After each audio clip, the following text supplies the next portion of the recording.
I said, where can I go to get as much knowledge and opportunity as I can? I looked up where was the most amount of cranes, and it was in Jumeirah Beach Residence in Dubai, $3.6 billion resort in the Bahamas. They were spending around 40 million a month there. Every day there was, by 10:30, 11 o'clock, you had a commitment of $1 million. Hello everyone, it's Dorian Payne here, Managing Director of Castell Group, and I'm very excited to have a special guest here with me today. I've got Mr. Ronan O'Reilly, who's Managing Director of New Key Homes, as a property developer based in the Republic of Ireland, who specialises in residential, but also has some very good commercial projects underway too. Ronan, thank you for being here with me today. Dorian, thanks for having me. It's great to be online with you. Great. And so, yeah, Ronan, I mean, obviously I know you from a club we're both connected to called the Developers Club. And, you're a property developer, very experienced. So I was just wondering if you could spend the next couple of minutes just talking to the audience, telling them what you do, your history, Sure. and what your business focuses on now. Yeah, well, thanks, Dorian. And as you said, we've crossed paths in the last probably year or so with the Developers Club, which has been fantastic, and learning from like-minded guys like yourself and many others that are in the room. It's a great thing to be going over and back to. I myself started off in development, in project management specifically. I studied engineering in college, but probably didn't do one day of it on site. I left Ireland in 2007, and obviously the crash came in 2008. Yeah. But I said, where can I go to get as much knowledge and opportunity as I can? And at the time, the most amount of cranes in the world, I looked up where was the most amount of cranes, and it was in Jumeirah Beach Residence in Dubai. So I literally, that January 2008, I went out to Dubai looking for a job and joined a company called Mace Group, who, for anyone who doesn't know, is a large, multifaceted contracting / consultancy firm. And I worked from the client side consultancy firm and that, doing project management. So we went in and had a couple of large clients there in Dubai Properties, which would be one of Sheikh Mohammed's property, the prince or the crown leader of Dubai. I was in Dubai for about 3.5 years, done a couple of large scale projects there. And then a couple of us got headhunted to do a job in the Caribbean for the Ismailian family, which was Bahar Mar project, which is a large resort, $3.6 billion resort in the Bahamas. It had everything. We 2,500 bedrooms. It got new Jack Nicklaus golf course, casinos, 4 hotels together, as well as a podium. So that was intense. I was there for about roughly 2 years, and they were spending around 40 million a month there. So every day there was, by 10:30, 11 o'clock, you had a commitment of $1 million. So I went to Mace, done a number of years with them, found them fantastic. Really, it was a super education I got with them. And then in about 2013, I came back to Ireland with the view of doing my own property development, and started off very simply with 2 houses. And then that grew into another scheme of 7 houses. And I'm now doing, my last one has probably a GDV of about 15 million. So I started off doing residential, mostly single family kind of homes, or detached and semi-Ds. Progressed up to about 25 units, and then Donacarney Village Square, which I just completed, is 45,000 square feet, and it's a mixture of apartments, 18 apartments, a supermarket, medical center, pharmacy, restaurant, and I'm just plugging the last piece onto it now for 12 more apartments. So I've done mostly residential, but I've recently done commercial, and I've just purchased another site now for another supermarket for 10,000 square feet, plus mezzanine level, and I'm going to introduce a medical center into that as well, plus some pharmacy and a hair salon. So that's kind of what's working for me at the moment. Ireland, not too different than the UK. There's a huge need for housing, both social housing, council housing. I've done a lot of that in the last probably 2 years. And like yourself, Dorian, I think it's a good segment of the market, especially for up and coming developers. You buy a site and you can guarantee an exit. You can sell the units before you start. So it helps for funding and a range of other items.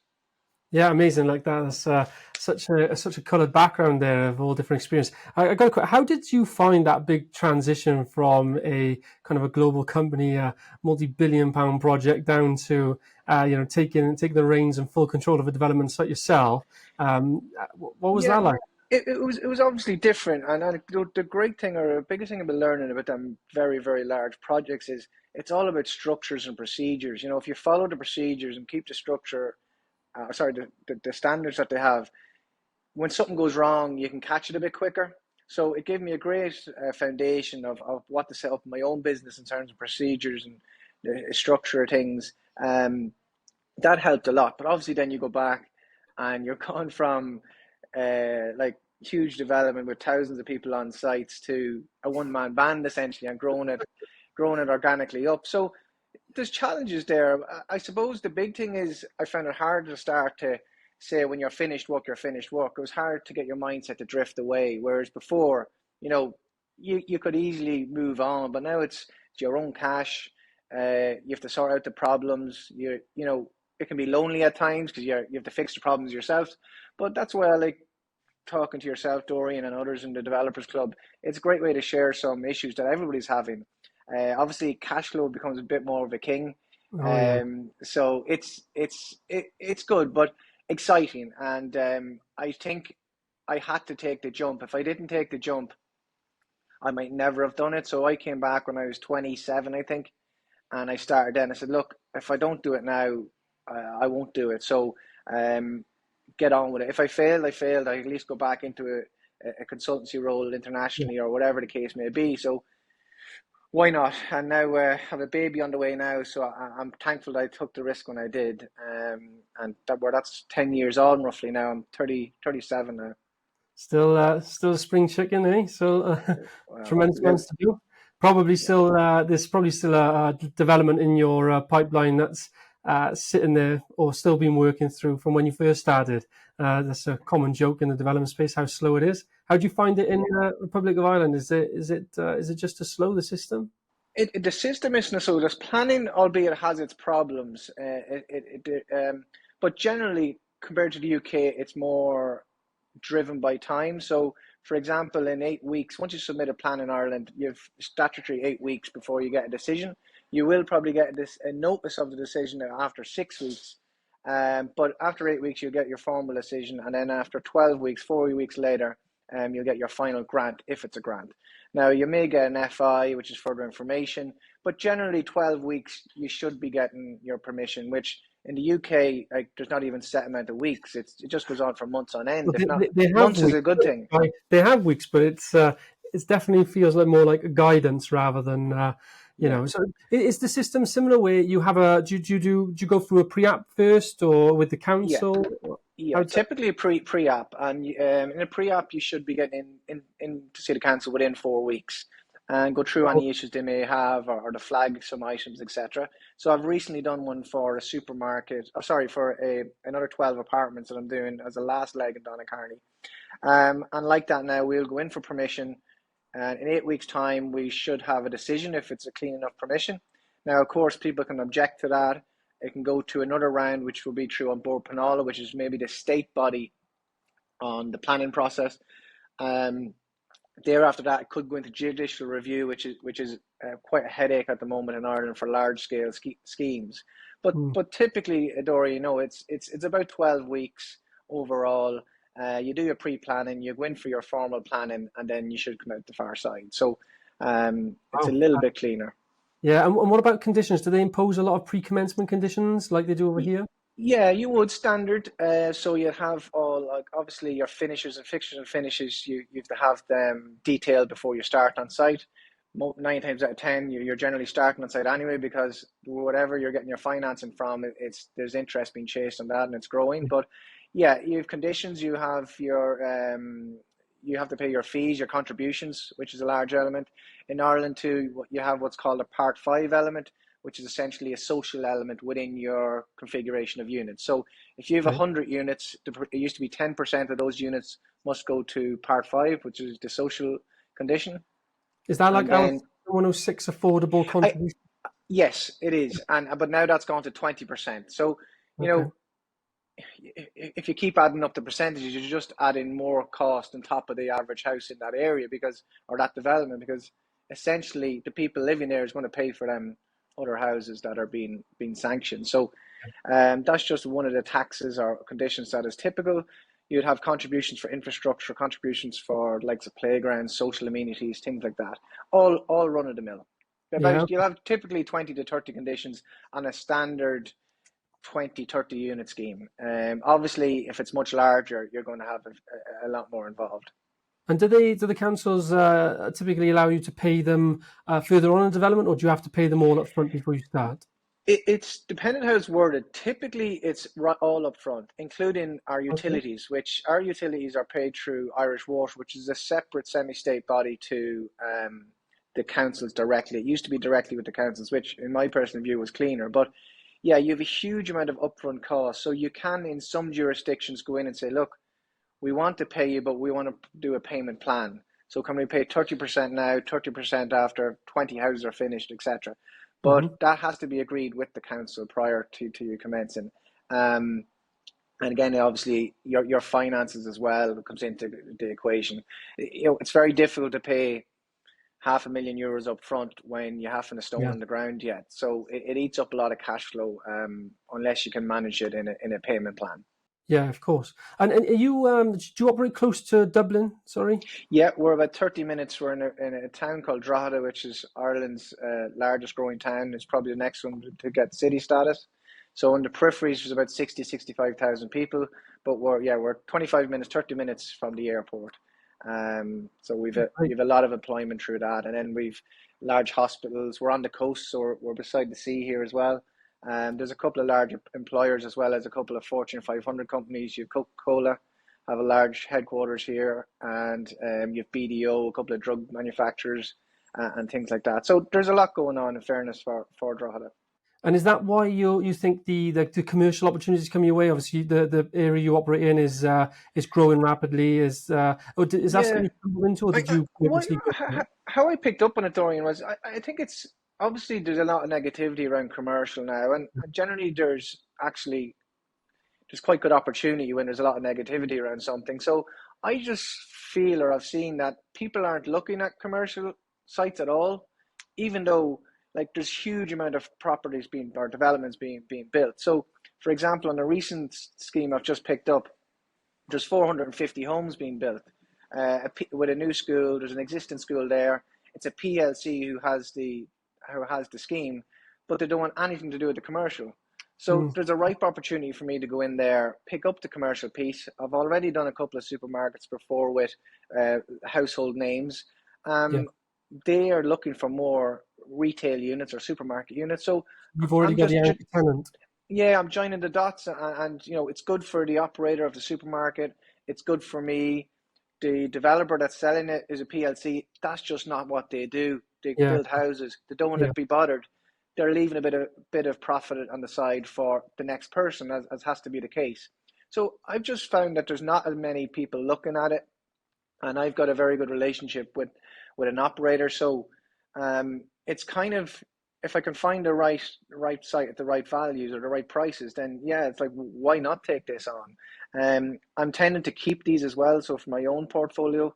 So having a couple of supermarkets and medical centres, they're very clean compared to residential. You have a Yeah. quarterly advance check. You don't really hear Over- from anybody, and you may see them once every 5 or 10 years. So Yeah. I like that. There's less admin in it. You're not getting calls about leaks and plumbers and all Yeah. the usual bits, but that's just run of the mill of that. So yeah, I've just found it to be something that a lot of eyes aren't currently on, and I'm trying to maximise that space. No, you are right. There is always a lot of negativity and stigma around commercial. It's the first to drop. It drops significantly, and it's also because it's very hard to get financing on it, especially as a new developer, up and coming developer. And you touched on it with a house builder. If a new developer gets in the swing and momentum of delivering residential, they're more likely to stay down that path because now it's what they know.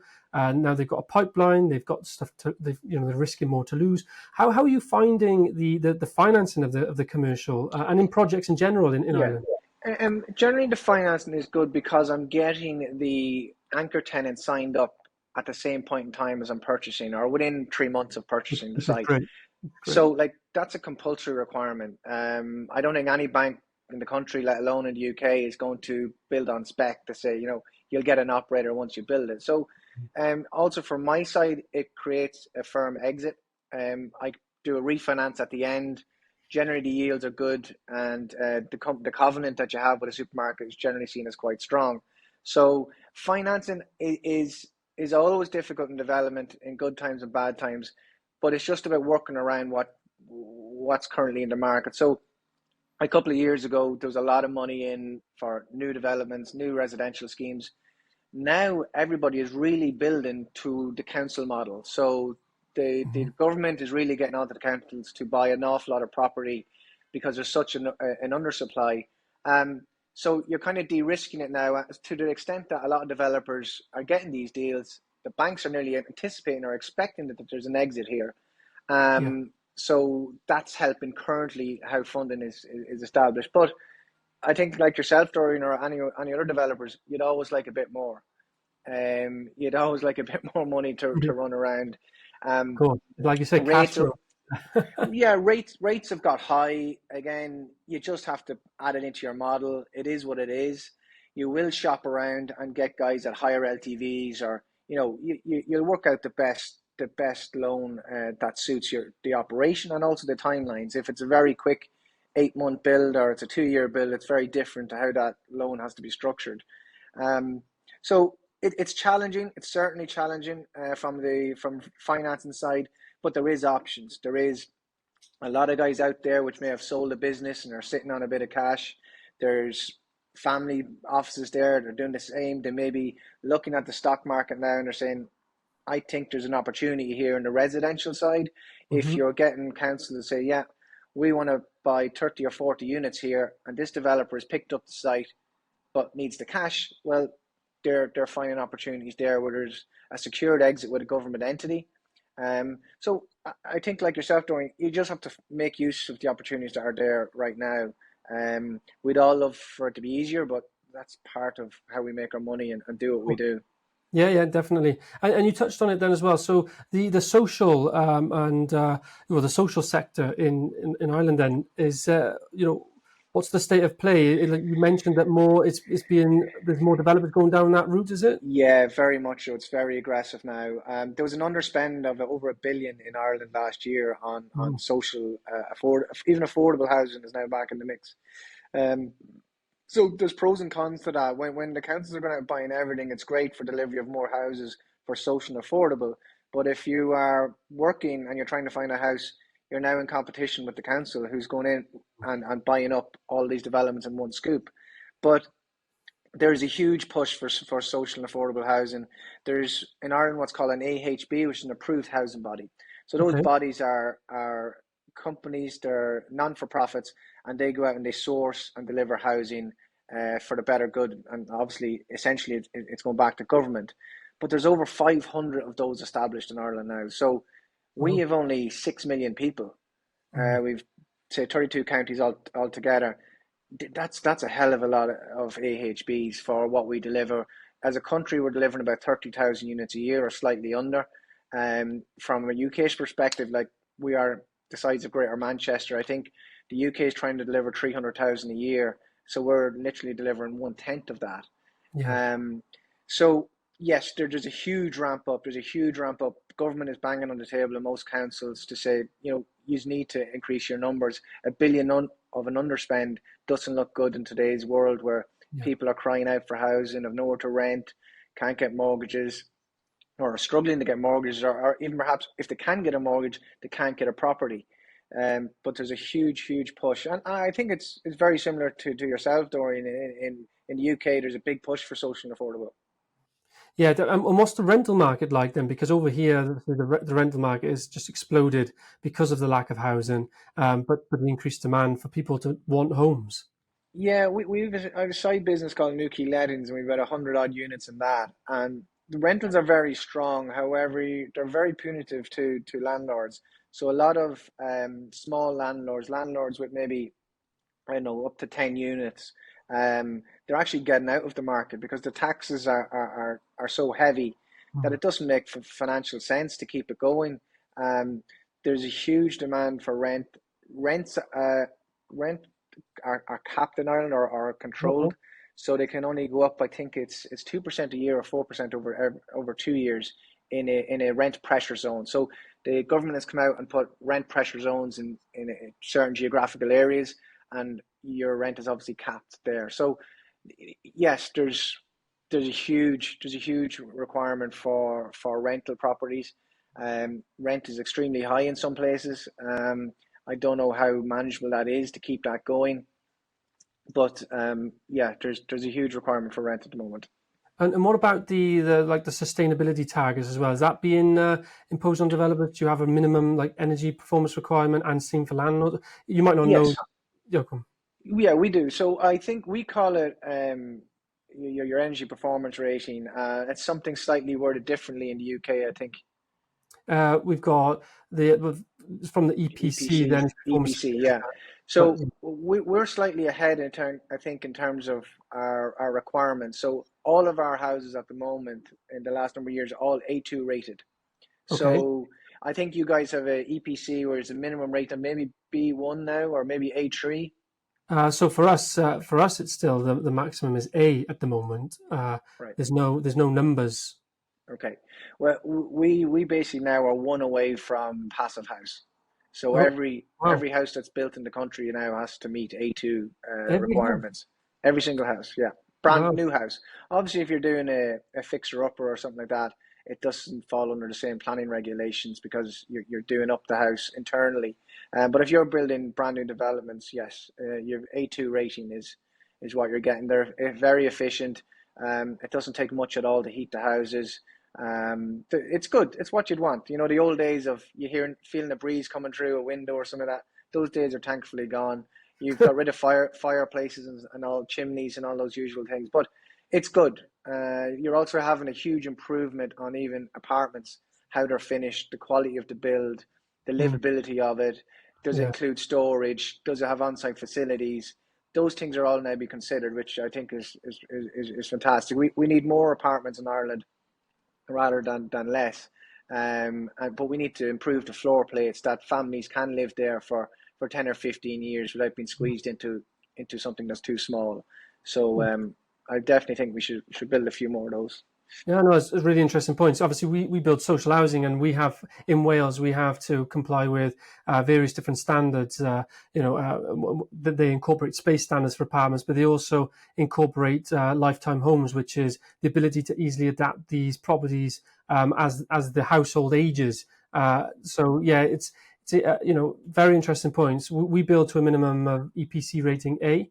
Over here, but there's a big put because working with housing associations, it's all about the tenants' bills. Really, it's like it's the running cost of these properties, the carbon impact of these properties, as well as just the energy performance rating. Now, it's very much there was talk in the news recently of promoting carbon positive homes, trying to get to the stage where these homes are better in the environment every year rather than still impacting it. So we're definitely on a sustainability trend, and I'm guessing that's the case where you are then. It is, and I've seen such instances. I think it's Ilk Homes, albeit the ill-fated Ilk Homes, they were Yeah, pushing out positive, you know, units that were actually given back to the grid and having no electrical costs or heating costs. So that's probably coming down the line. But it's easier to do those, Dorian, I think, with scale. If you're building 200 apartments or mm, 20 apartments, like you can put in a much more beneficial system for heating and cooling the property as a district heating as opposed to a 20 apartments. You're kind of goosed. It doesn't make any sense. yeah, yeah. In terms of integration of families in your apartment blocks in the UK, do, do you integrate it as in you have a mix of 2 beds, 3 beds, 4 beds, or that is it within the property they can make some modifications? Yeah, so it's more about that. It's more about as the individuals in the apartments age, they may develop some ailments or physical disabilities. The properties can be easily adapted for and to cater for them, rather than them having to move out and start. Which is obviously, as everybody knows, a very stressful process. And just with some very easily, adaptations really. Whilst you're building it as a new build, you can do that. You can make the doors wider just in case they need to Yes. have a wheelchair in there, which but when they first moved in, they didn't need to. You can strengthen the joist so a hoist could be installed without Yeah. having to go back to a full redesign and start ripping down walls, etc. You can put knockout walls in. So there's lots of things you can do at a new build stage. Yeah. Taking out the saddles and the doors so you're running straight through from room to room and not bouncing over in the wheelchair. It's simple Yeah, things, but it makes their life so much better. yeah. So I definitely credit the social market where we are for that, because it is forward thinking. Like I said, the demand, the requirements for private housing over here is much lower, space wise and energy performance wise. It is still a step behind, definitely.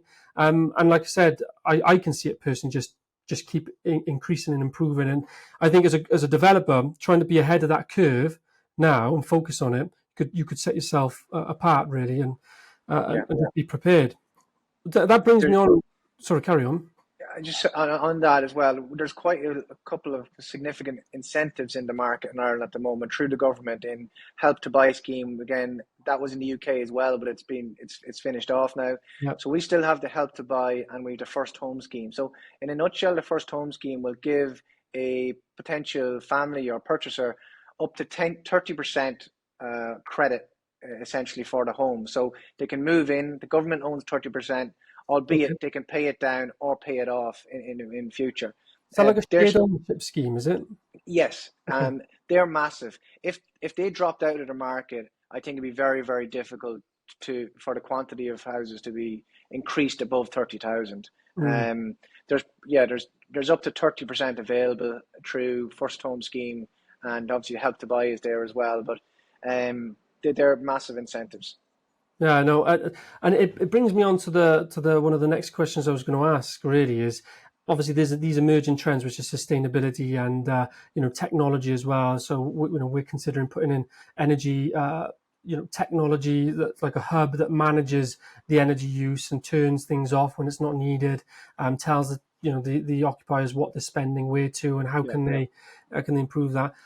As a kind of developer in this space, what advice would you give a developer trying, firstly as a new developer looking to get into property development in today's world? What type of advice would you give them? I would tell them to, depends a little bit from what background, but let's say they've done a couple of years in the trade, whatever the case may be. They could have been carpenters, they could have been engineers, project managers, like anything on site, ground workers, whatnot. If you can get a little bit of money together and go out and start 1 or 2 units, that would be a fantastic start. You give yourself a bit longer time than you need, but just have a go and get started. It could be buying a house and doing an extension on it. That'd be very, very, very simplified. Or go out and do a new build. Learn what the conditions are. Do it so you can get it for the next time when it ramps up. You know what's coming down the tracks. Mhm. I think that's what I advise them to do. Possibly keep the job they're in for the moment. Try and get something on the side to get yourself started, and then have a go. If you get up to 10 houses, as small as that seems, it's very similar to build 10 houses as it is to build 100. Mhm. Um, the scheme, the rotation, the cycle of works, all of that is, it just multiplies slightly. And even from the financing, getting your stack put together, discussing with banks, etc., the sales. If you do a small scheme of 10 to 15 units, you can really take on a much larger schemes. But I think it's very important to start with 1 or 2 and get comfortable around it, and don't get into too much trouble, because I'm not sure about you, Dorian, but the hardest sites I go through are the biggest learning curves. The Oh, ones that are easy and you fly through and you go, Jesus, that was easy and great, we made plenty of money. You don't really learn much from them. no. And as tough as those days and weeks get on the hard sites, by God, you learn quickly, because it's cash every day. Yeah, definitely, and you're so right. I mean, some of the things that have come up, it's not really about the number of homes it is on a site. It's, as you say, it's if you do a small development, 90% of what comes up will come up again on a Yeah, site that's larger than that. So, but if it does go wrong, then as you say, you can be wiped out of this game very quickly because you can run out of cash because you've overspent or the market drops, you can't sell them anymore. So it is a risky business, and obviously they should surround themselves with people, as many people as they can that are doing it to leverage off them. What about just some quick words of advice for those that have no trade experience and no background? Because obviously, Yeah. I simply, and part a lot of my work in life, I would have always got a mentor, whether it was in Mate. I had a great guy called Mike Barford, who's now back in the UK doing large data centers. Um, get a mentor, get someone that's in the game that can give you advice. Like, it's invaluable if you can meet them for a coffee. You don't have to take up much of their time, but that 15 minutes might just give you a bit of education on what the next process or steps are, and it might actually stop you from doing something that would be the wrong approach and save yourself money and time. So I think you don't have to be in the sector. You could be from any walk of life, and you'll see it on YouTube, and you see these guys pushing out videos of what they're doing. Surround yourself with good people, and if you can get a mentor and someone you trust that is doing it, that's a huge advantage. In anything, if I went in to start being a chef, I'm going to learn a lot quicker how to be with somebody there as a mentor that's been there, rather than going in on your own. So yeah, I would say to them, get a mentor in the space, try and learn off them as much as you can, take some notes, and flag your idea with those people. Get a good architect or an engineer that they might know, and just you can meet these architects just to talk about a site without having to incur a fee, because at the end of the day, they're trying to get business out of you as well. So you have to have a look at it. I would do something like that. I'd also try and maybe shadow someone if they could. If they knew a guy that was doing a scheme, call up to their site, see what they're doing, ask questions. There's never a question that's too silly or too small.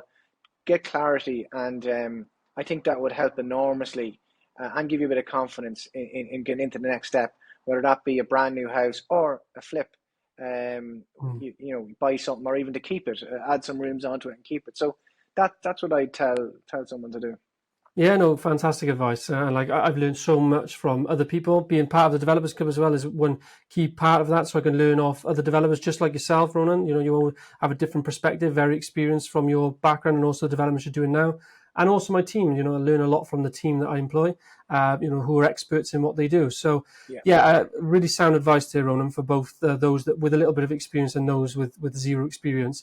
So, just to finish up, really, what's the key focuses going forward for Newquay Homes? What are you going to be focusing on? Yeah, we've actually took quite a concentration on commercial at the moment. So we've 2 commercial schemes up and coming now. So that will commence towards the end of this year, and both of them will be running hand in hand. Obviously, looking at further opportunities down the lines of social and affordable homes. We'd like to get up to delivery of 100 units a year. Obviously, you want to get past that in the future, but I think 100 is a good milestone at the moment. And to do that with a number of schemes on. So that's the view. Obviously, to grow, I need to raise more finance. So I'm going out and getting new partners involved. It's a new concept for me. I've typically done everything through our own resources up to now. But I suppose speaking to guys like yourself, Dorian, and the other guys we meet on a monthly basis, there is people out there that are looking to get into this and give some funding to allow you to grow. You're not going to grow fast on your own funds, so you need to bring in other resources, and that's been an eye-opener for me to say that so many people are out there willing to actually part with their cash in order to get involved and obviously make a twist out of it. So I have a considerable focus on that. I think as development, there's 2 major sides. There's delivery and getting pipeline, but there's also a huge element of finance and almost being an engineering of all the finances to make it work. So that would be my focus. And there's never a day where you're not looking at sites and running the numbers on sites as well as the day-to-day operation. So that's the focus for Newquay for the next 12 months. And I like to set myself out with a 3-year plan with goals for each of those years, and then update that every so often as needs be. No, some great goals, and you are right. There's one of this, that third wheel, that kind of hidden secret of property development is the finance and engineering and management. it really is a key and fundamental part to how the biggest companies around today have actually scaled and grown. So it's a big skill, and but I have every confidence you'll raise financing, Ronan. Once you start, investors, they buy into what others are doing. That's the thing. They want to get involved. They've got skills elsewhere. They've made money, but they also realize that getting involved and doing a development themselves with their own money is actually a very high risk strategy, when there are others out there that are very experienced, got a proven track record, and want to work with them to, for them both to learn and grow. So yeah, a big value proposition here. I'm sure you'll do very well.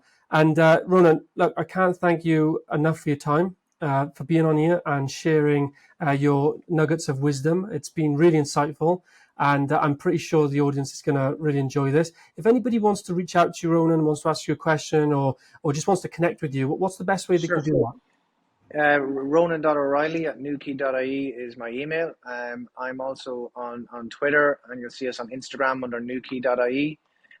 So yeah, feel free to reach out.